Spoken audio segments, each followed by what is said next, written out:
Lêkxirvebûne bi merema xelatkirina rojnamavanên qezaya Zaxo hatiye rêxistin ji layê Sendîka Rojnamanivîsên Kurdistanê û digel Wezareta Pêşmergeyî, ku wekû rêzgirtin ji bo mandîbûn û karê wan romalkirina pêşrewiyên Pêşmergeyî de lê hindek rojnavan didine diyarkirin ku li vî demî kar asanî ji bo hindek dezgehan dihate kirin û ji bo hindekên dîtir rêgirî û lêdan û desteserkirin bara wan bû. Demek ku em rojnamavan çûn me romala pêşrawîn hêzên Pêşmerge Kurdistanê kirin me ew çandina nedêne berçav.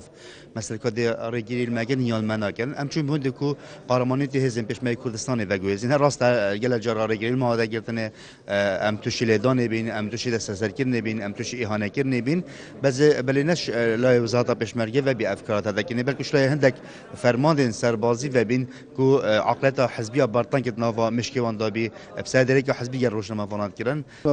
وزارت پشمرگی کو دست بیرات شریجی شولک شاش دیال روشنامه‌وانا کیه که فرق جداهی لبروک شریک رو روشنامه‌وانا و حتی روشنامه که سیاره در عدد برنا سنگی داوی دیجیکترنا بشتل سایتره Maxas li ser vê yekê berpirsê giştî ragihandina Wezareta Pêşmergeyî wergirîn. Lê berevnebî çi lêdwanan bidet. Neqîbê Sendîka Rojnamanivîsên Kurdistanê jî dibêjin ew hemî pêşîlkariya hatîne tûmarkirin û di nava raporta xwe ya salane de amaje pêkiriye. راپۆرتی گشتی پێشەلکاری کە لە ساڵی 2016 بڵاو بۆتەوە کە لە پرچکە فرانسیکا لە سلێمانی ڕامانگەیان سەرجەمە پێشەلکارانەی لە کوردستان کراوان تێدا بە ژمارە و داتا تۆمار کراوە.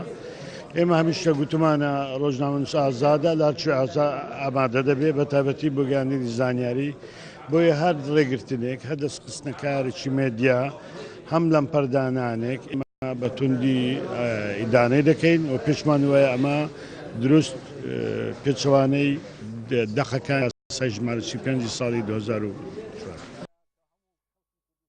Digel hatina terorîstên Daeş ser axa Kurdistanê.